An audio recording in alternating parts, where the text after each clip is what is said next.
Hello, everybody out there in YouTube land. Welcome to Dungeons and Discussions. How y'all doing? I am doing well. Mustn't grumble. Fuss and grumble? Mustn't grumble. He's Mustn't British. grumble. He's British. It's mustn't grumble.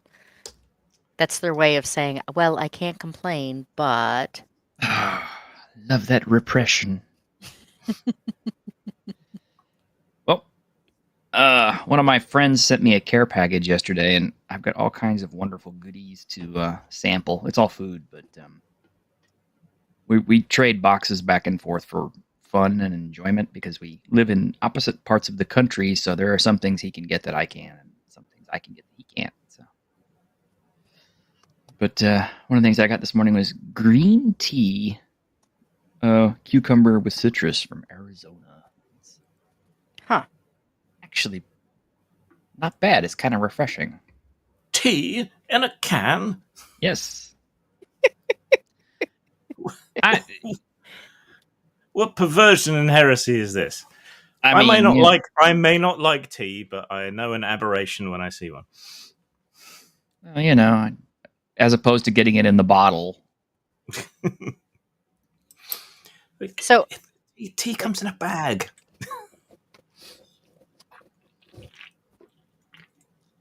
Huh. You don't even like tea. What are you drinking? I am drinking Rubicon Raw Energy Apple and Guava. That actually sounds good. Sounds far better than the coffee I'm drinking, actually.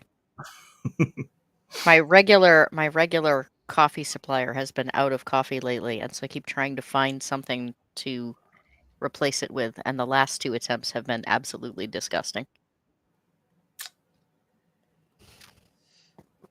But waste not. Yeah.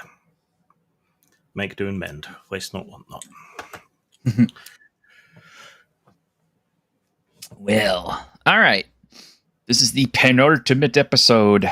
So this is like, next week is the last one. But for this week, I don't have anything very specific. But since I did freshly start a new game on Sunday, and Grim is the only person on our show who was in it, I wondered if you had any comments or notes or anything.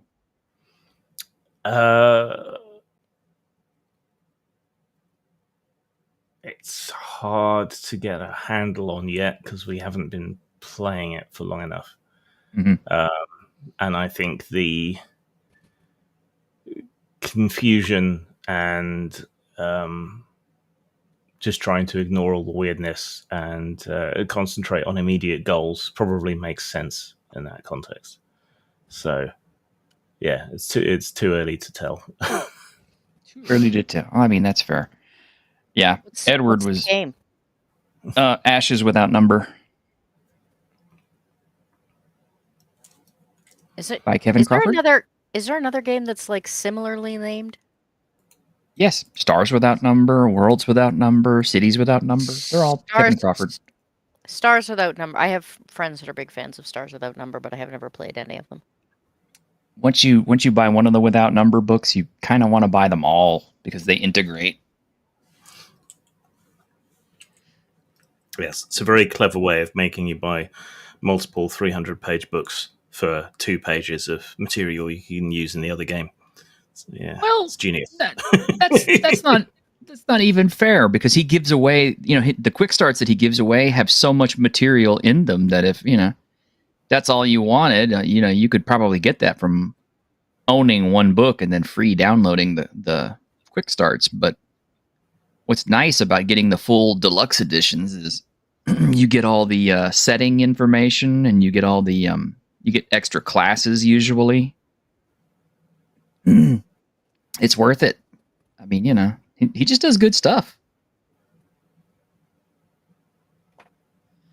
But I'm not usually a big supplement fan. I'm not sure how I would feel about the games that run together. It's not really a supplement. You can run them individually, but No.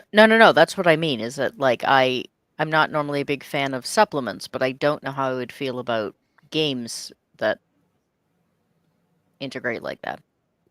Well, it's not difficult. I mean, it's like, okay, we have Ashes Without Number and we have Cities Without Number, and both of them involve tech levels, right? Oh, this more has to do with my being incredibly cheap than anything else. Oh. Well, I can't do anything about the monetary value other than just say, pick up the quick starts, because you'll find there's more than enough there to run. But what's cool about the tech levels is the fact that, like, let's say, you're running Ashes Without Number or Cities Without Number. Well, both of those books don't have rules for necessarily playing, like AIs or robots as PCs. But Stars Without Number does. So if you have that one, you can easily take the rules for that and drop them into the other two. And likewise, this begins to feel like the addiction that becomes GURPS. No. GURPS. Kind of, but not really. Yeah, kind of, but not really. GURPS is just kind of like... One of the problems I found out with GURPS is, even though they say it's cross-compatible, it really isn't. Because, like, if you try to run GURPS Fantasy with characters from GURPS Supers, it doesn't work so well. Really? Because I know people that do that all the time. I mean, I'm not a GURPS fan. Don't get me wrong, but again, I have friends that are GURPS fans, and they run all sorts of weird things. Okay, well, see, the problem is like with all the GURPS products, it's like, because of the way they have their quirks and their disadvantages and all that stuff set up, you can, if you buy enough GURPS books, you could eventually get all the disadvantages, quirks, and everything else that you want to basically build yourself like a negative cost character who has all the powers and stuff, just by how you incrementally pare down all of the points in the system. I mean, I suppose if you're somebody that likes to min-max... I do. Yeah. I'm used to playing with min-maxers. In fact, I'm used to playing with hardcore, like, to the limit, push the game rules beyond what they were intended to be min-maxers. Yeah, see, those are the players that I just spend the whole time fucking with. Yeah, well, unfortunately, my GM just allows that stuff to go on, and I'm just forced to either cope and seethe or do what I usually do and pick somebody who's deliberately underpowered and just smile and whenever I keep getting killed and they keep surviving. My favorite example of that is still in Champions, where you could take like quadruple amputee that was worth something like 50 points. Mm-hmm. And then you could take the superpower additional limbs, which was like 1 point per limb. So you take the floor and then do you just buy your arms and legs back? Yeah. Well, I mean, see, that's the kind of thing. It's like, because these guys, originally played like Hero System and Champions and all that kind of stuff. So they're used to just, abusing the hell out of point systems, which is one of the reasons why I don't run games like that anymore. Although I did buy Fantasy Hero just because I was curious about it. And man, that's a thick-ass book.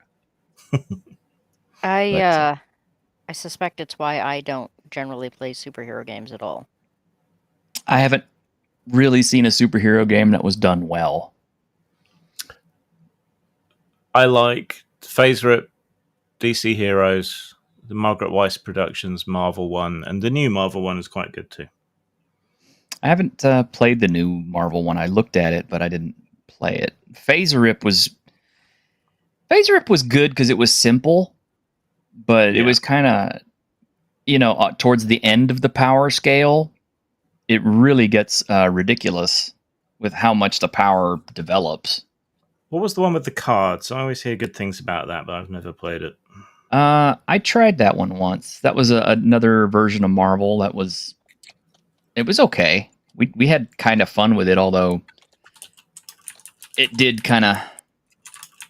You got to understand, I'm playing with people who are supposed to be playing superheroes who absolutely murder every single villain they come across. Well, that's just sensible. Oh, yeah, that is sensible. I mean, and that's realistically what people would do and would probably happen. But at the same time, it's not very, comic booky. You're supposed to beat the shit. You're supposed to beat the failing shit of out of the the villain. Yeah, it is a failing of the genre. It's something that only works in the comic books, but it doesn't work so well. Yeah, it's in like a reality. lot of the ensemble cast type stuff that you get, and even in classic fantasy. The problem is that you have to play Justice League because it's a party based game, and you need to have something for everybody. But everybody wants to be Superman, so nobody wants to say, "Oh, I'm Adam Dude who appears in four issues over here in the corner and nobody remembers." They all want to be Superman, and you might have that one weirdo who's like, "I'm going to be Green Lantern because I know Green Lantern can actually challenge Superman because of issue number 47." And you'll have that one guy who tries to make that character, but then it doesn't work in the game because the game's not balanced for that. So, and on top of that, hate it or love it, we're all pre-programmed by Dungeons and Dragons.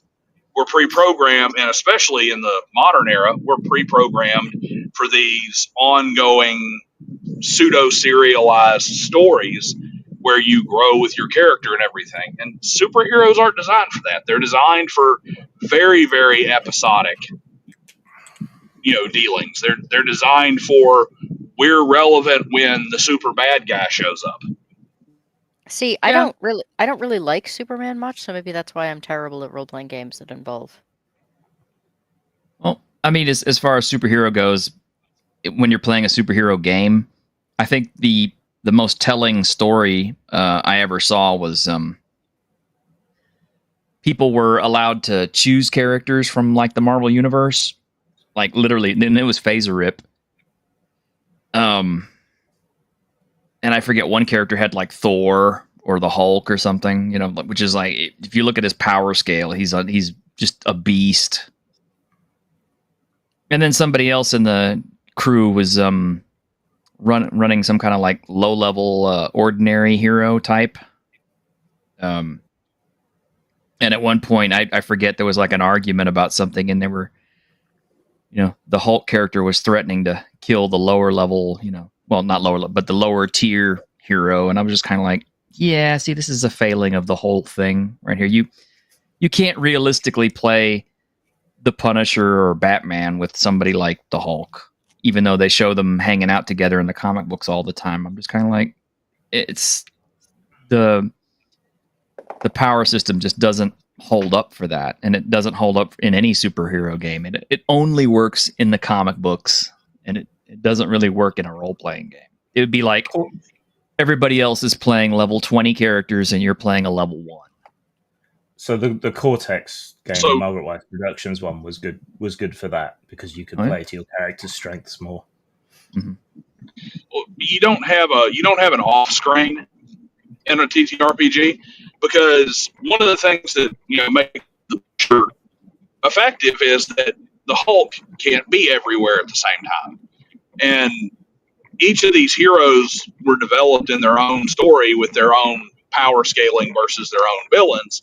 And when you start putting them all together in a party, it kind of just relegates itself to, well, there's not a whole lot that the Hulk can't solve with his raw strength that, say, the Punisher can solve, period, at all. Like, it's not like the Hulk and Thor, or the Hulk and Professor Xavier or something, people who are on a similar scale in terms of power, who can, the Hulk can't solve that with his strength, but Iron Man can solve it. You don't get that when you get to that lower tier. It's like there is nothing that the Punisher can solve that the Hulk can't just smash. Yeah, that's pretty much it. It's just... So, I mean, you don't think that, like, situations that require more fine-tuning... I mean, yes, if all of your bad guys, like, require smashing, that's one thing. But if you have something that requires a little more finesse, the Hulk is not going to be your man. Unless he's Bruce Banner, or unless he can simply smash the entire situation out to several levels out to where the finesse is no longer required. And then you have Smart Hulk. You have Smart Hulk, who basically had all of Bruce Banner's intelligence, and he still had all the Hulk's power and strength, in which case it's kind of like, I don't need you at all. Well, even without that, it's a level of scale. Yeah, there's a finesse situation that, like I said, Tony Stark can handle, or Professor Xavier can handle, that the Hulk can't handle with Smash. But there's not a finesse situation that the Punisher can handle with finesse, that the overwhelming strength of the Hulk can't handle without finesse. It's because the scale is so broken. Yeah, the Punisher's not smart enough to, be able to beat Professor Xavier or Iron Man as far as, the brains department, and he's not got a big enough gun to match the Hulk or the Hulk's power in most cases, unless of course the GM just wants to say, okay, in order to make this more equal. And even then, if you have stuff that's designed to take on the Hulk and hurt the Hulk with all of his strength and skill and his armor and everything else, if that same villain hits the Punisher's toast.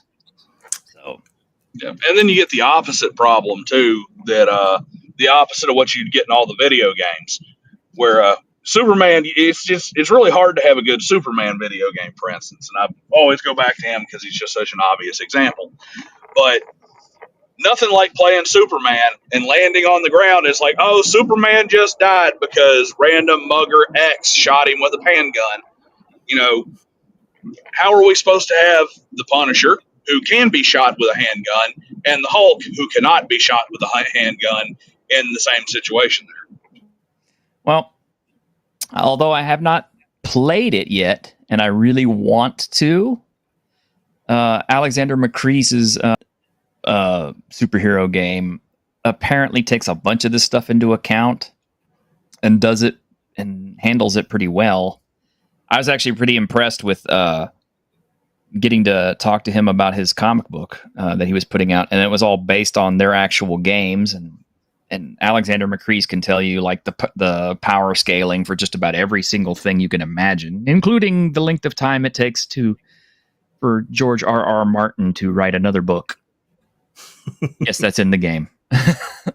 But I was actually going to ask if anybody had played Aberrant.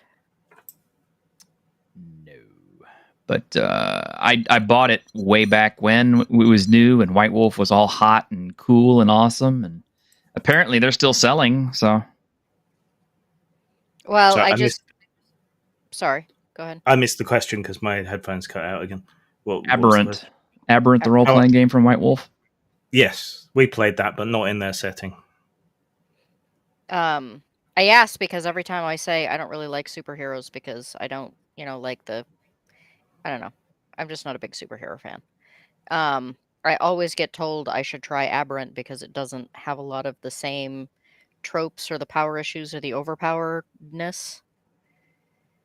But I never have because I don't know anyone that plays it. So. It does have the overpoweredness if you want it to, but the whole idea of Aberrant in the game world that they've created is basically, what if superheroes were real people in the real world? So it's Watchmen. Except with a lot more Dr. Manhattans or people closer to Dr. Manhattan in it. So this satellite blows up or falls down out the sky or something called the Galate, and something on board activates random superpowers in a bunch of people by mutating their brains and creating a new structure, a mutation that begins to grow. Unfortunately, if you indulge your powers too much, this begins to drive you psychotic and cause physical mutations and so on, to the point where the Aberrant end up being the distant enemies in the next game in the series, which was Trinity, I think, or Aeon. No, they weren't allowed to call it Aeon. That's right. But as a raw superhero game, if you ignore all of that, it's really good for playing things like The Authority or Stormwatch, or it would be great for playing The Boys in. It's really effective for playing that more sort of cynical, dark-edged stuff. I think I actually have a copy of Aeon. It's in the black plastic cover with the red rings binding it. Mm-hmm. with the sticker over where it says Aeon. Yeah. Yeah. Yeah, I actually have that one. Maybe I should hold on to that. That's probably worth some money now. It probably is, yeah. But there is a game I actually do like that has super duper high powered characters, and a lot of people say, "Oh, it's kind of like Exalted," which is another. I mean, it's superheroes with the serial numbers filed off, and that is Godbound. And I love that game because, one, it uses OSR mechanics, so it's really easy to understand. But your character right from the get-go is just incredibly powered because, for one thing, all the damage they deal, even though it's in standard OSR damages like, 1d6, 1d4, 1d8, whatever, it all goes to an enemy's hit dice, and then it splashes to the next enemy if you kill one enemy with by overpowering his hit dice. So automatically your characters are very strong. But the other part of it is your characters are demigods who can increase their power as the game goes on, and the list of powers you can choose from is staggering. And they are literally world-changing because that's pretty much what your character's designed to do. Grim played in it with me. Yeah, and that plays with that whole mythic demigods, Heracles, and all the rest. Mm-hmm. So that's why that works, I think. But someone like Grant Morrison would say, "Oh, the modern superheroes are just the modern equivalent of those." So I don't think he's entirely wrong.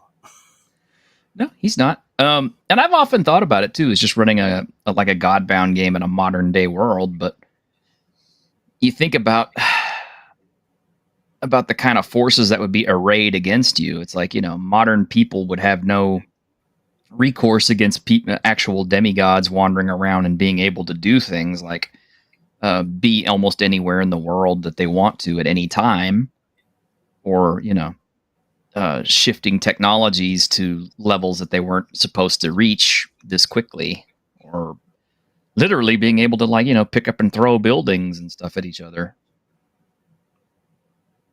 Because this is why Luther isn't really a villain. What do you mean? I mean, Lex Luthor is kind of right when you look at Zod and the others, and then you look at Superman, and he's like, this guy's really powerful. And he's kind of fucking with the human psyche as a species, and he's way more powerful, and we can't do anything about him. We should really try to do something about him, because, yeah. So he has at least in his modern interpretations. Because Homelander is a thing. Yeah. Well, but even the new Superman movie, I thought portrayed that pretty well. The number of people who just sit there while the fight is going on and buildings are collapsing around them eating soup because they know that Superman will just save them and they don't have to do anything. Yeah. Like, they have no survival skill at that point. That's kind of why I always cite Man of Steel as actually the best Superman fight ever. Because, when you actually see, Superman and Zod punching each other through buildings, and shit is just collapsing everywhere, and people are dying, and everything. I'm kind of like, that's what it looks like when real Supermen fight. It's kind of like, it's not like the comic books where everybody just sits there, sipping their coffee and watching Superman just casually take on Doomsday or anything. So what I did like about the boys in the comic is when Vought and the American military turn on the superheroes, they just massacre them because a lot of their powers are just goofy, and they have no discipline. They don't know how to fight together as a team. If you turn yourself giant, you just make yourself a much bigger target for tanks. It doesn't. All this shit doesn't really work in the real world. So yeah, things come crashing down. Well, that was written by Garth Ennis, and Garth Ennis famously hates superheroes, and it's like he takes every chance he can to take the piss out of them. Because my favorite run of the Punisher was the Garth Ennis Punisher, and in the Garth Ennis Punisher.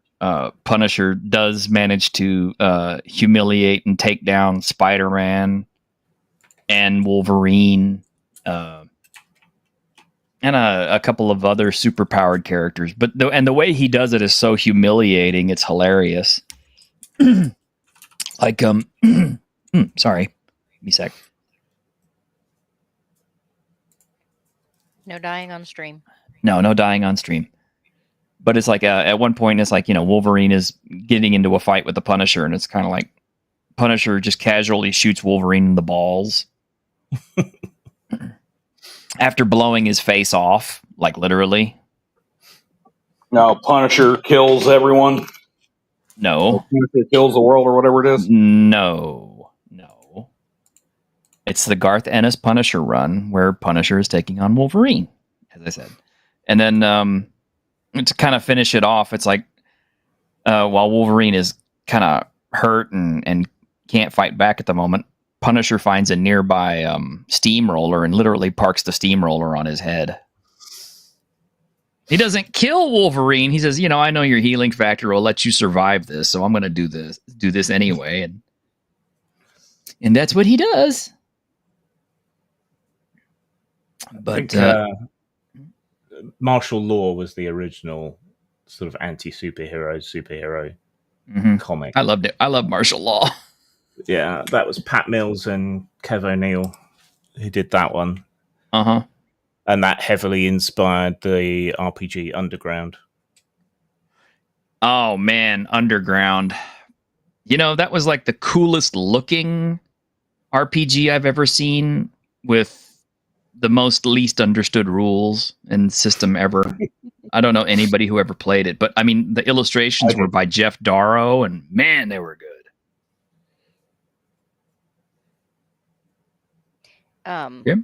The thing is that I say I don't like superheroes. I don't like superhero games because they're all based on, the most over-the-top powered version. But like, even if you look at Superman, when he started, he didn't have half the powers he currently does. It's just they felt like they kept having to up the ante with like all of the superheroes. I don't know, for like Hulk doesn't bother me. Professor Hulk does. Though on the other hand, like, I'm probably a hypocrite because I really like the Beast a lot from X-Men. Who is super smart. Who is just kind of a step down from the Hulk, Professor Hulk, in a lot of ways, but yeah, it just like, if you just go back in time a little bit and just take the early ones before they got crazy. Oh, that's the thing about Superman. It's like, people say like he's got so many powers now. It's like he always had a ton of powers, though. I mean, and his power scaling has changed over the years because it's like, I think it's Silver Age Superman who actually was able to do crazy shit like, juggle planets. Yeah. So at the very start, Superman was just like bulletproof, super strong, and could jump really high.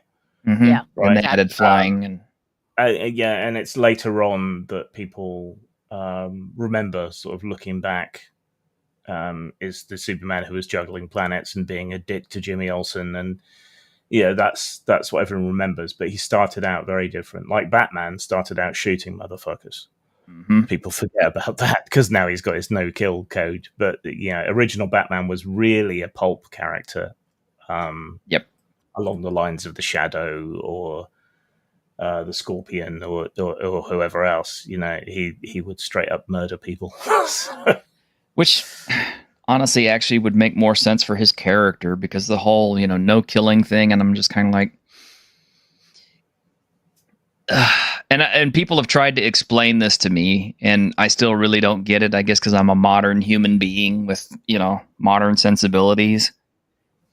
But considering his cast of characters, like, the Joker and all these other people, they're insane levels of villain to the point where it's kind of like they mass murder so many people on a daily basis that they can get away with, that it's kind of like there's no government in the world that would allow somebody that,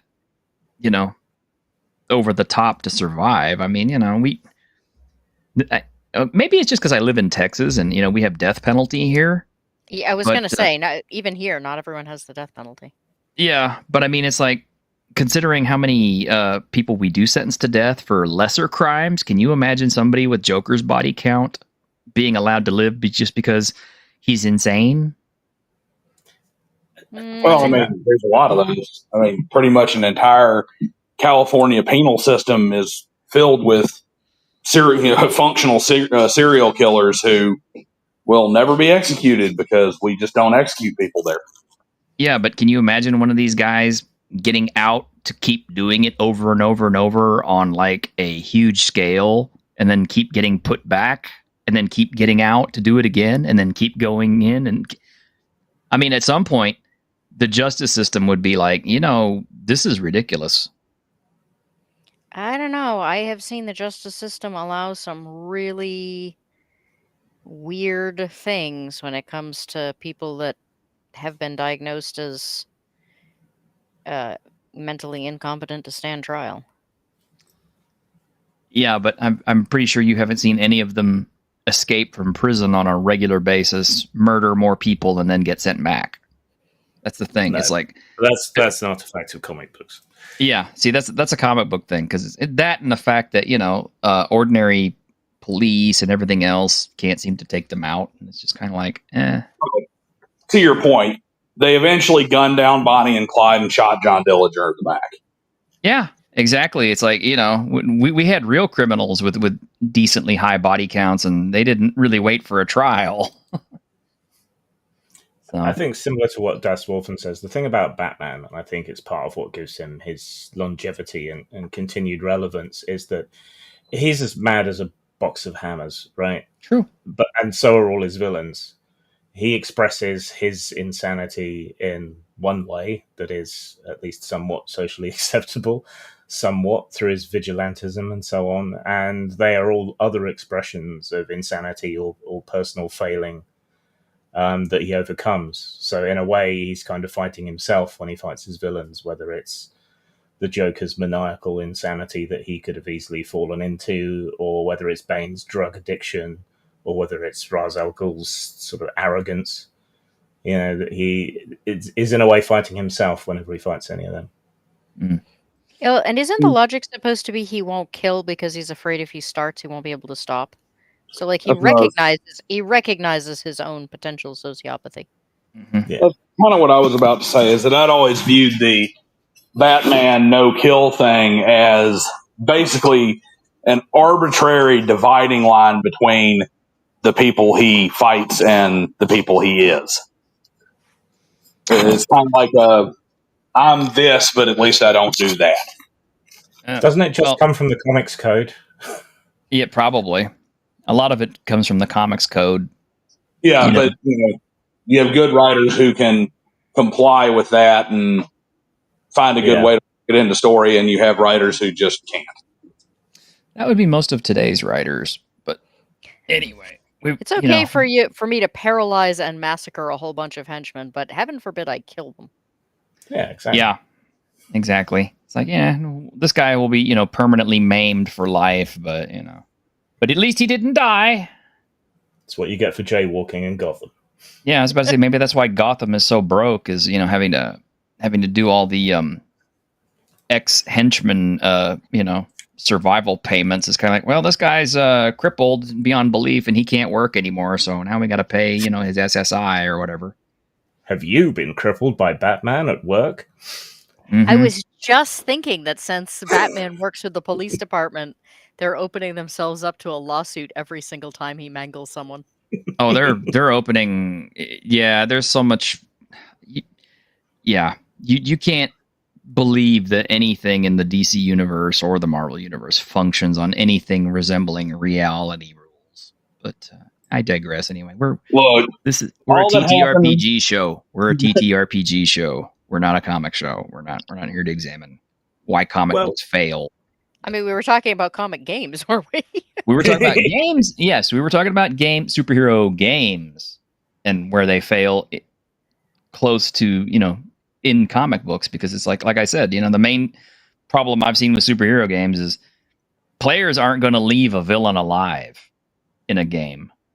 They're just not. Because they recognize, especially if it's a really tough villain, they're going to recognize that, hey, this guy is a huge threat. It took all of us to beat him. We barely beat him. There's no way we can let this guy live, because if we let him live, he'll just get out again, and we'll have to fight him again, and he'll probably be more stronger this time.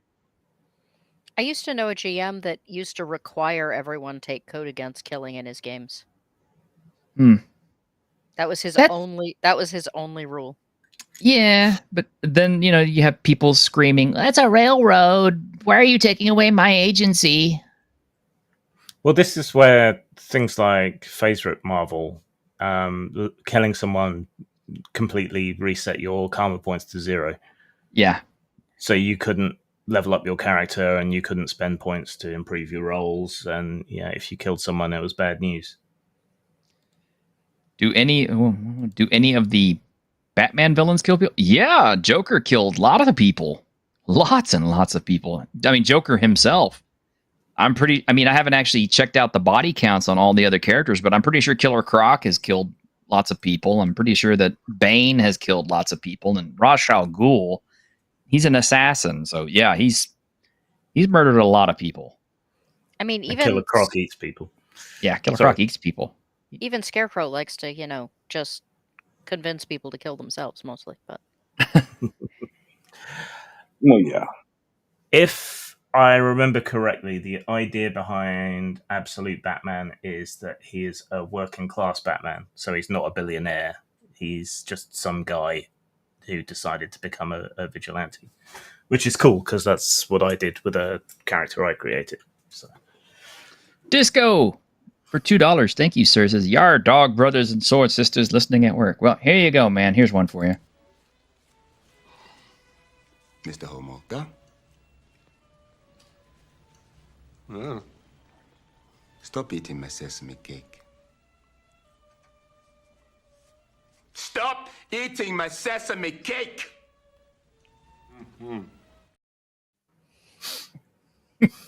I love Tim Curry.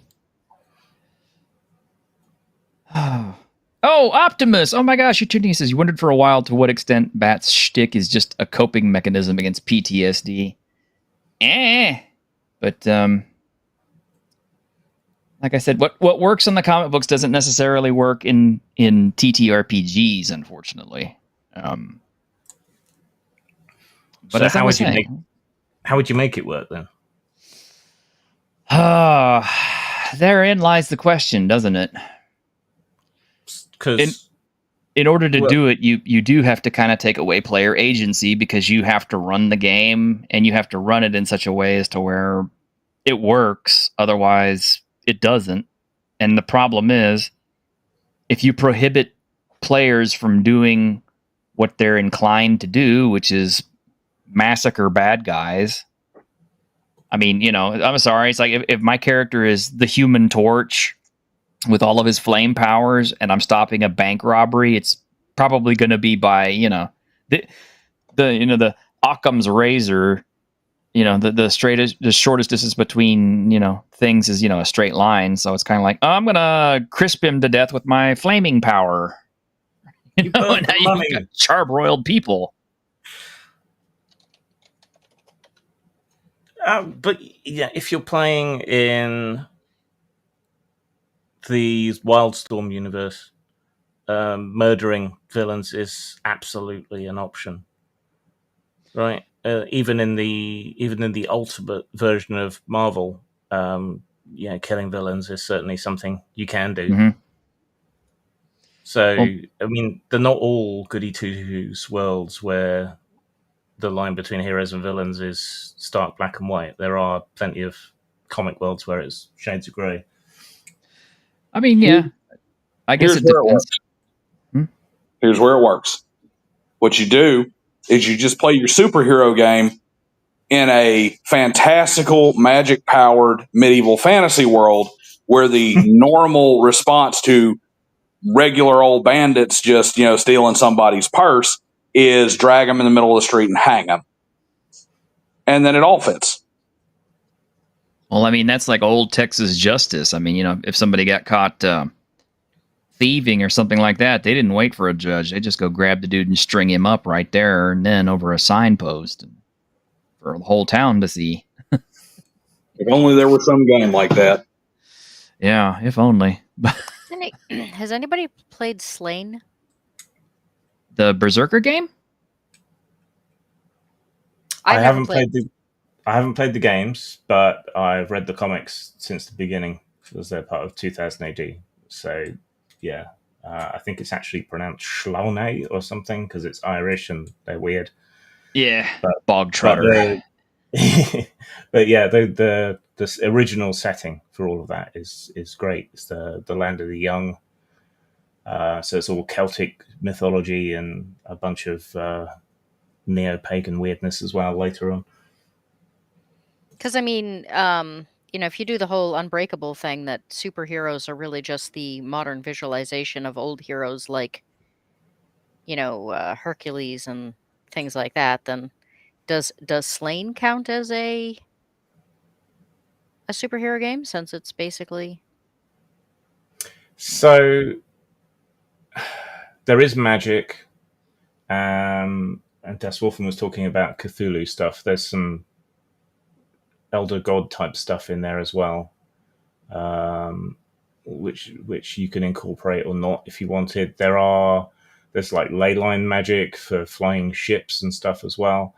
Slain and some other members of the tribes of the Land of the Young, they're able to channel earth power through themselves and become monstrous creatures in what's called a warp spasm, which is pretty superpowery. So, I mean, you could.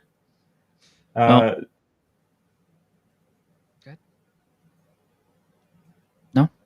Later on, Slain was Bisley, but much later on. Earlier at the start, it was, I can't remember her name, but it was Pat Mills's wife. Then Mike McMahon did some artwork for it as well, which was I didn't like back then, but the stylized nature has won me over. I don't know who's done the more recent ones, but they kind of lost their way. Yeah, there's a couple of British artists that aggravate me because they keep getting work. Like, it's Doug Braithwaite. I just was trying to think if you thought kind of outside what we tend to think of as the standard superhero. Like Elflair Games by Jason Vey, who writes Amazing Adventures. Mm-hmm. One of his games is I think it's called The Wasted Land. Yes, I have that. And my understanding is that one is sort of, pre-human Herculean type people fighting Cthulhu monsters. So it's like Call of Cthulhu, except set in prehistoric times. In order to pave the way that humanity could even exist. Yeah. The comic Zenith from the 80s and 90s mixed superheroes with Cthulhu stuff. Because the original superheroes were made as vessels for the great old ones because a mere human essence could not hold the power within or something like that. So that was very good. But there's no game with that, unfortunately. Oh, okay. So here's the thing. You're gonna laugh when you hear this, but Godbound is actually probably the best superhero game. Simply for the fact that, one, the characters are demigods, and two, they are super, super, super powerful. I mean, like, they can literally take on entire armies and prevail. But the other side of it is, it's very explicitly written in the rules that you can convert any attack you do into non-lethal damage and knock people unconscious. So even if you do have, like the Herculean strength thing going for you, and you can like literally lift a building, you could bare fist punch some dude and his entire head would, go into the stratosphere. You could hit him and still make it non-lethal. So you could actually play a superhero game using Godbound if you wanted to try it, because it would just by the fact that everybody would say like, oh, I'm going to make all my damage non-lethal, but I'm still going to use all my superpowers. I'll tell you one game that is kind of superpowered that I never really understood, right? I love the idea of Exalted. The idea of playing these super powerful sort of Eastern influence Demigods. martial heroes and demigods in an ancient world from prehistory, that appeals, especially with all the anime tropes and stuff in it as well. But it is unrunnable. It is so. The system looks simple, but once you get into play, which power has primacy over which other power? How many buckets of dice am I rolling?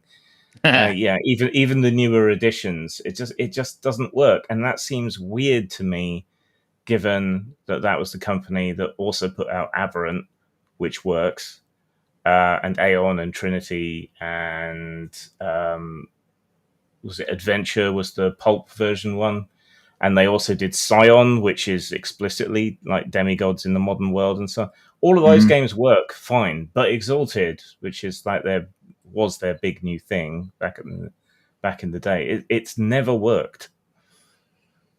Yeah. Interesting. You're the first person I've ever heard say Scion works.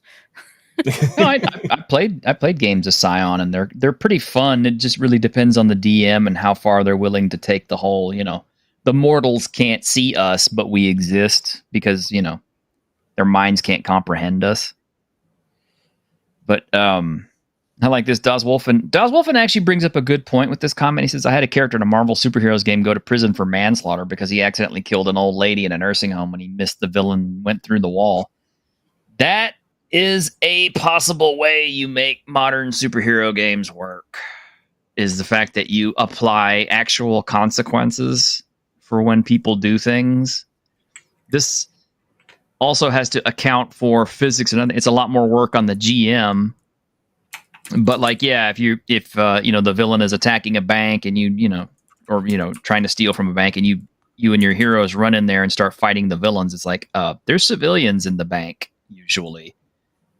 And if you're ripping the door off of the vault to use it as a shield or a weapon against a villain, it's kind of like there's going to be some financial repercussions there too. And if you refuse to acknowledge the consequences of your actions, because honestly, a prison is never going to hold a superhero. Nope. In the same way, it doesn't hold the Joker. And if you refuse to accept those consequences, then you really have to start talking about well, are you actually? What's the meme? Are we really the baddies here? Or it's a case of why are we doing this when we know that it's not going to work, or they can't really stop us, and all that kind of thing. It kind of does become a The Boys situation. Which is, I'd love to run a game similar to The Boys. That'd be fun. It would be fun. But do it more like the comic books and less like the TV show. Yeah. There is the other way you can go, is if you take superheroes into the real world and then you consider the repercussions. So in Aberrant, they had superpowered people who didn't want to be superheroes. So they did other things. They applied their superpowers to fashion or to greening the Sahara, things like that. And it's the classic Batman would do more good if he paid his taxes rather than dressing up as a bat and punching people every night.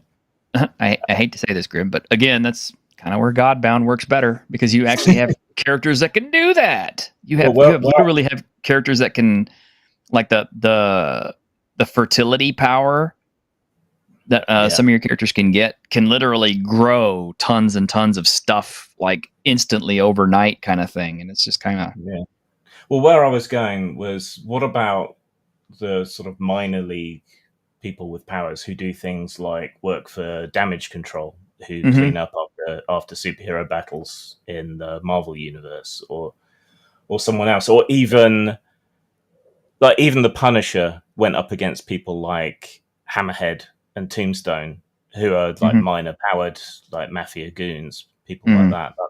That's another way you could go about things. Punisher work program. That's really what it is. It's superhero insurance. Their insurance premiums are ridiculous, sky high. And then there's make work programs, kind of like, in the Great Depression, a particular idiot who got elected a whole bunch just said, "Oh, go build something over there and we'll pay you. That's a job for people. That's what it is. It's like broken weird window theory almost, where it's like, as long as there's superheroes, there's going to be superhero cleanup jobs for everybody. So the politicians are like, hey, guys, don't worry about it. If Superman knocks over a building, that just means that everybody, unemployment's going to be 0.0% for the next, 5 years. Wait, isn't that how we got Vulture? Kind of, yeah. Well, yeah, okay. We have to break down that there are two levels of people out there. There are people who have never read the comic books, don't know anything. And then there's people who only know what's in the movies, which is not right. Because Vulture...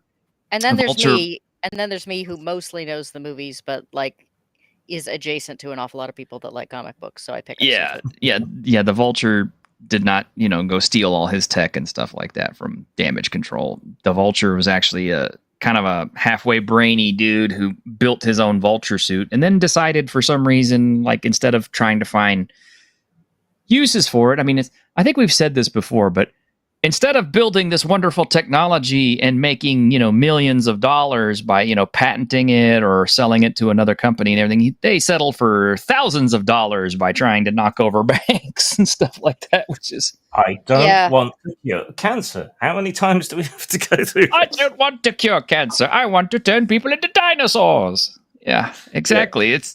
Yeah. That's the silly thing about superhero games in general. It's like if we could build an Iron Man suit, we wouldn't necessarily go fight crime. We'd turn around and sell that to the DARPA and make billions of dollars and have all kinds of weapons contracts and stuff. And well, one of the reasons in the movies, that's what he did. Is he was busy selling it all to DARPA and making all the money until he got shot with his own missiles. Yeah. So what were you saying, Goat? Oh, that was one of the reasons I think they had to change Vulture for the movies, because enough to take all these gadgets and build a flying suit, he could just go to Red Bull and be like, "Hey, I have the next advertising campaign for you," and they would just hand him buckets of money. Mm-hmm. So they had to modify that in order to make it even remotely. Not that superhero movies are going to be believable, but. Well, and that's the other part of it too. In a role-playing game, you have different levels of character. You also have different types of hero. Like your gadgeteer could become disgustingly wealthy very, very quickly because it's like, why? Because his superpower is building stuff. And when you have the power to build things, you can build anything. And unless you put some kind of limitation on it, like your tech only works for you or something. Wasn't that how Owlman made his money in Watchmen? He sold the patents to a lot of his stuff. Probably. And lived off the profits from that, I think. Yeah. I don't remember honestly how Draper made his money, but that sounds as logical as anything else, because if you were that smart and could build stuff at that level, it's like, you could easily make a living off of it. And that was kind of the sad thing about the Watchmen, is pretty much most of those guys were just, dudes in suits who had various levels of PTSD and other mental illnesses because of what they were doing. I suspect a comedian. I suspect that's why so many superheroes in every iteration have to have some sort of traumatic event, because without that traumatic event, why wouldn't they just... Iron Man isn't Iron Man until he gets shot. Batman is only Batman because his parents get killed in front of him. Spider-Man doesn't really become Spider-Man until his uncle is killed. There has to be something that triggers I'm going to use these capabilities to do good things rather than just worry about graduating high school. I'm still waiting to see that happen in Ironheart, because, Riri Williams so far is kind of like, I had all these wonderful experiences, met all these cool people in Wakanda and everything else, and built this suit and this, that, and the other, and I got a full scholarship to MIT, and yet I still need money. So rather than build cool stuff and sell it for tons and tons of money, I'm going to go and join a bunch of criminals and kill people and steal money. Sorry, I was talking about well-written stories. Oh, okay. I'm sorry. I probably should have clarified.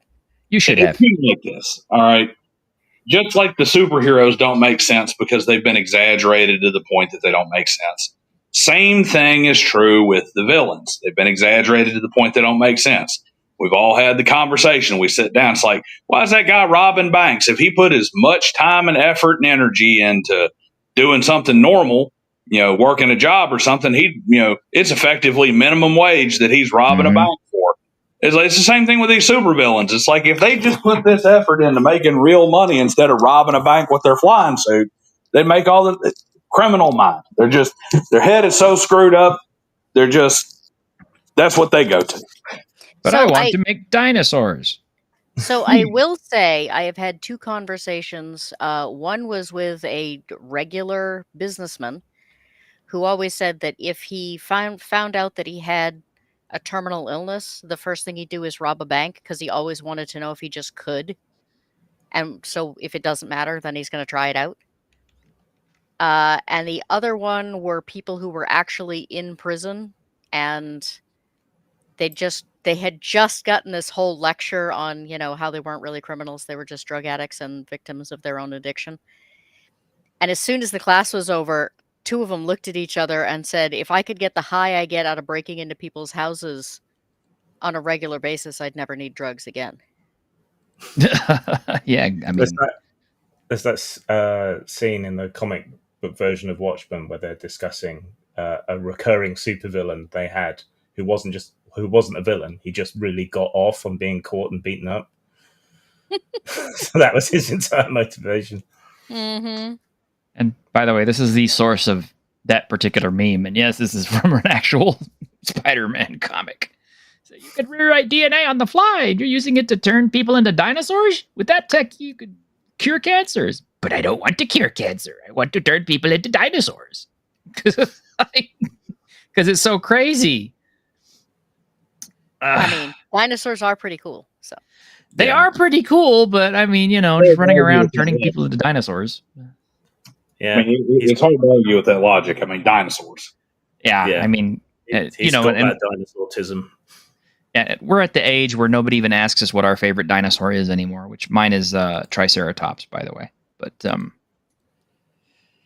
But yeah, as it relates to a superhero game, because I'm trying to bring it back on topic again. I kind of think that you really have to have a certain level of expectation and disbelief going into the game to begin with. I mean, it's like you're literally asking people to sit down at the gaming table with you and make believe that they are superheroes. And the only way that works is if they feed into the superpower comic book logic. It's kind of like, guys, if you're just going to murder every single villain, or you're just going to, gadget your way out of everything or whatever, like, if you're just going to sit here and use the rules as an excuse to beat, the game down and try to remold the world into your image and all that, then it's just not going to work. You have to be willing to buy into the whole comic book thing to begin with, and you have to be willing to buy into the fact that, people, Batman will just keep beating the crap out of his villains to the point where, they should probably be in a coma, but he'll just keep sending them back to Arkham Asylum no matter how many times they escape. Or, the fact that, there are cosmic entities who are so powerful they can literally destroy the entire planets, but you and your spunky band of heroes can somehow stop them. Your insurance doesn't cover acts of Galactus. Yeah, that's the other part of it too, is you can't get too realistic with it. It's because it becomes a point of, well, if you're this powerful, how come the government hasn't hunted you down? And because, I mean, realistically, we have spy satellites that can read the date on a dime from orbit. So we have cameras everywhere. We have all kinds of trackers and everything else out there for, genetic markers and everything else. I mean, it's like, you get punched by a bad guy and you bleed on the battlefield. It's like, yeah, somebody's going to come find your DNA and find out who you really are, what you really are, and replicate it or whatever. So We're taking you in, Captain Amazing. A domino mask doesn't prevent facial recognition, and you used your driver's license to access Pornhub. So I'm afraid you're coming with us. Exactly. It's like there's you can't inject too much realism into your comic book thing, which is also probably why all modern activism in comic books fails too, I might add.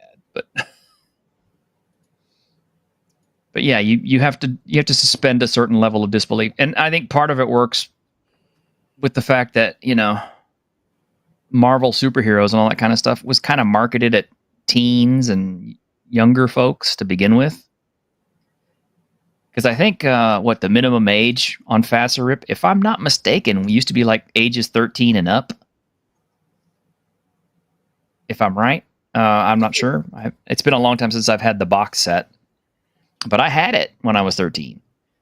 And the thing is, when you're 13, you don't necessarily concern yourself with a lot of geopolitical programs, and you don't necessarily understand exactly how the world works and how money works and all this kind of stuff. And believe me, I've met plenty of 13-year-olds, and I'm just going.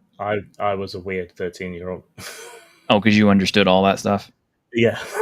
Oh, okay. Well, you're British, so maybe it has something to do with your education system. But, the average American 13-year-old probably doesn't understand these things. Although today they have the internet, so they can look it all up and they don't have to learn it. But we didn't have it back then in the 80s. So unless you just read obsessively. Now for the t-shirted section on when I went back in my day. Well, it is my show. At that point, yeah, if you're 13 and you're running a game, it's kind of like everybody can kind of buy into the whole, it doesn't matter so much. Because, we were all reading the comic books, and the comic books weren't concerned with that stuff, and neither are you. Right? That's all stuff that's handled off screen. Oh, dear. You got to worry about your insurance premiums and all that after the last building collapsed, after you, threw the Super Scrooge through it. Well, it's the same mentality that requires that all little girl movies end with happily ever after, when that's not how that's going to go. Yes. Yeah. They lived happily ever after for about 20 years when they had a rather messy divorce. Yeah. Yeah, look at DOS. Yeah, you started running your games 13, and AD&D, Marvel Superheroes, Traveler. Yeah, see, so It's when you get older and you kind of have to deal with more realities of how the world works, and you have to sit here and worry about paying bills every month and getting paid and making sure your bank balance is budgeted and all that sort of stuff. That's kind of when the comic book reality breaks down, which is probably why people say, "Oh, comic books are for kids," because it's like, yeah, if you start looking at comic book problems from an adult perspective, it's kind of like it don't really add up all that well. But it was guys like Grant Morrison and Neil Gaiman and our old favorite Alan Moore, who kind of brought the scorching dose of reality and thought to comic books and made adults start looking at it going, wow, these are actually really good pieces of fictional literature. I think a lot of that comes from the fact that, Alan Moore has related the story many times. He was living in post-war Britain, which was not like the 1950s in the States. It was austere. We were still on the ration, all of that. And the American comic books were being used as lining in shipping containers for things being brought over from the States. So his first American comics were like literally packing material, which he read. And it was just this completely fantastical world that had absolutely nothing whatsoever recognizable to his day-to-day life. And I think that kind of schism between his reality and the comic book world is what made him, and to a certain extent the rest of the British invasion of writers, so good at kind of crossing that boundary. Yeah, I think you have to kind of treat superhero games with the same level of authentic clarity that you do your D&D type games, because as we've discussed on this channel many times about having actual gods walking around in your world and power to bring back the dead and magic that can literally change the fundamental reality of the world on a daily basis. You have to kind of take all that stuff with a grain of salt. You have to kind of take it in stride, and you have to kind of just think reality doesn't really work so well with a lot of this stuff, because it just doesn't. Because you start breaking it down and you're going, okay, this is, my mage can literally turn things into, he can use polymorph any item to, turn things into solid gold. So why isn't he just doing that and making so much money that, he could, literally buy the kingdom? When you start getting into superhero games where they're that common, that's when I start thinking it's actually more fun to run a game where you're the normal person. Yeah. I don't know about that, because that's the thing. That's what I'm kind of trying to tell you. Games are an escape from reality.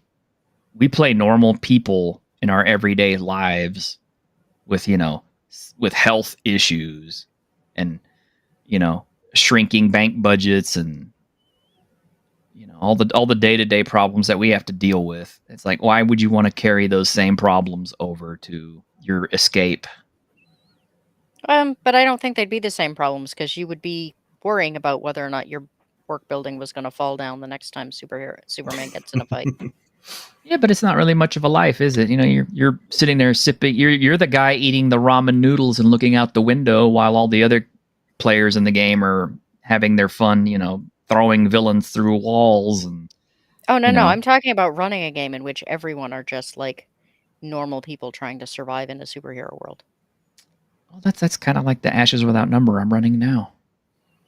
They're just There you normal people trying to survive in a post-apocalyptic world. But it kind of works better because the way I've got it set up.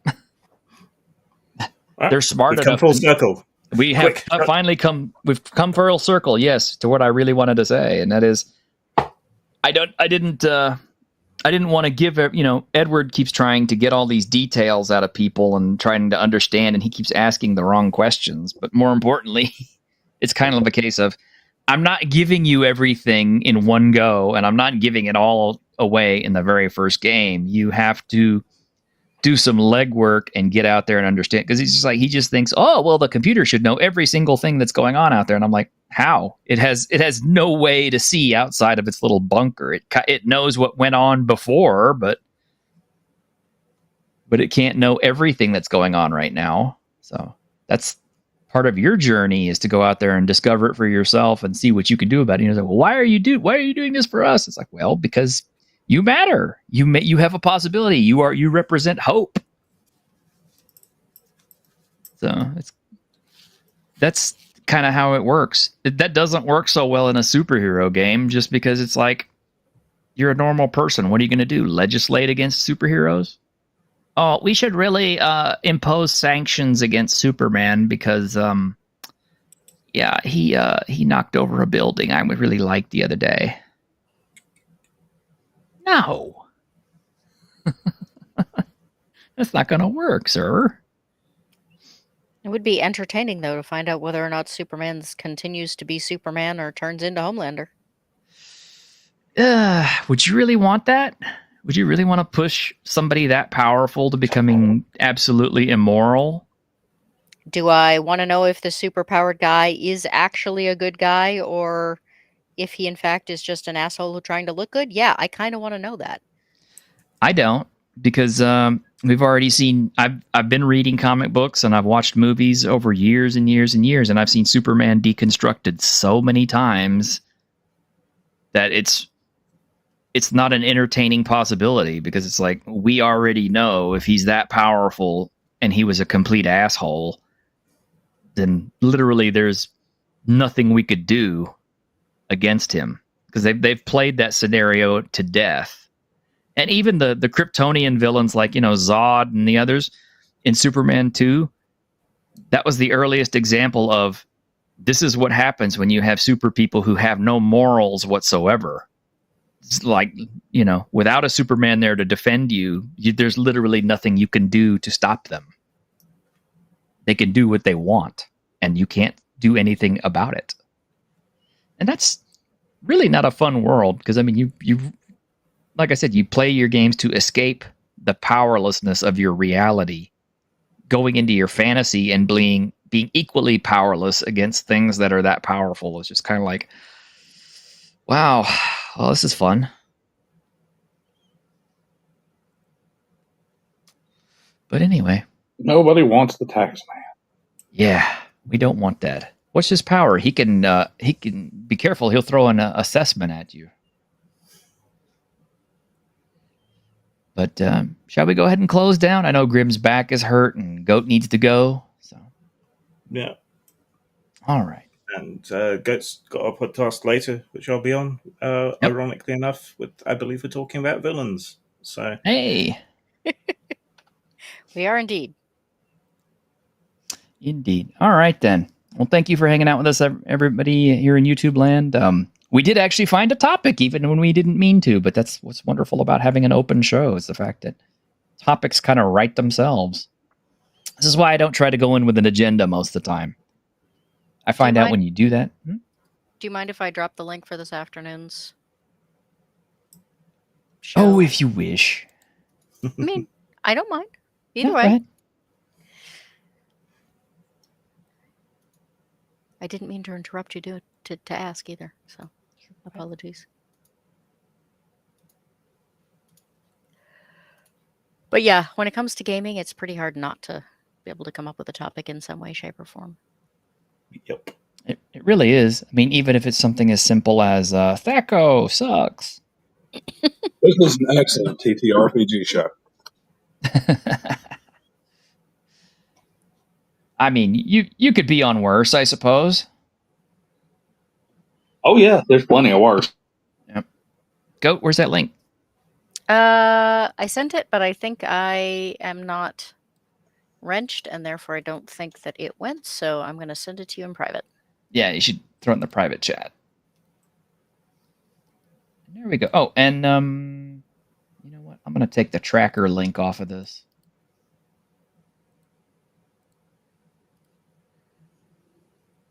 Give me just a second. Organization would be nice t-shirt. Yeah, I know. So there you go, guys. Catch their show later today, and catch mine again tonight at 7. We'll see you on Tuesday with Geeks. All YouTube, all the time. All YouTube, all the time. Y'all take care, and we'll see you later. Look! The Dungeons and Dragons ride!